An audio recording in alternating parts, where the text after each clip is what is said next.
On This Mountain, a reflection for the 28th Sunday in Ordinary Time. As a cantor, I have sung many folks into the arms of God and have listened as today's first reading brought comfort to their grieving families. Its vision of an abundant feast provided to all peoples opens the horizon of hope for loved ones left behind, who know well the flaws and failures of the departed and of those who remain. Its declaration of divine victory over death, "He will destroy death forever," and of God's tender care of all who weep. "The Lord God will wipe away the tears from every face," speaks to a reality beyond the tangible, visible, concrete world of old age and physical decline, of unexpected tragedy and unspeakable loss. For the prophet, this optimistic oracle arises out of surrender to the Lord God in the face of insurmountable difficulties far beyond the problem-solving ability of human beings. The author realizes that only God can address the complex effects of human sin and death, described here as a veil or web woven over all nations. Death refers not simply to the end of physical life, but to the potent force behind all that threatens and diminishes life along the way. On this mountain, heard 3 times, invokes Mount Zion, the place of God's clear and unmistakable presence to which all nations will stream. Israel's disobedience will be overcome by God's abundant grace, their shame removed from the whole earth, so that God's purpose of drawing all peoples to God's self will be fulfilled.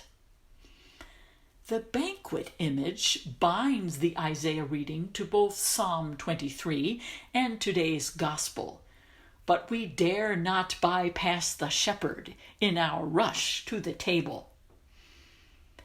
In Psalm 23, which begins, "The Lord is my shepherd," one word unlocks the power of the whole text, which appears in its entirety in the lectionary. The first verses celebrate the relationship of the psalmist to God.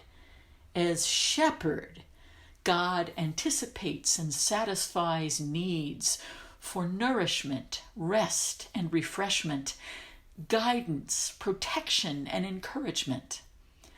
Prose witness to God's presence, however profound, falls a bit flat in the face of the shepherd metaphor, which opens for the listener imaginative vistas of new possibility. It seems to say, no matter how deep the darkness, God the shepherd can lead us out. This resonates with the daring hope expressed in Isaiah and speaks profoundly to our own time. Now comes the banquet. Hospitality flows from the visual feast laid out in the next verse. The enemies can only gawk at the abundant table and overflowing cup. Even the Hebrew verb for applying the oil suggests luxury and plenty. Again, God's shepherding leads to rich refreshment and respite from fear. The final verse makes God's hospitality even more personal, as the psalmist confides, "I shall dwell in the house of the Lord for years to come." In today's Gospel, Jesus directs the parable of the wedding feast to the religious authorities who oppose him. In typical fashion, he begins within the norms of cultural behavior. The king sends out servants to invite the guests.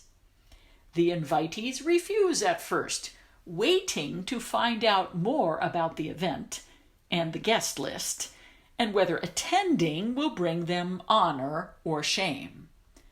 A second invitation provides additional detail, calves and fatted cattle, as an enticement. Some make excuses, while others murder the messengers. The king destroys them and burns their city to the ground. Then he invites everyone, bad and good alike. Still, one guest proves unworthy and gets tossed out.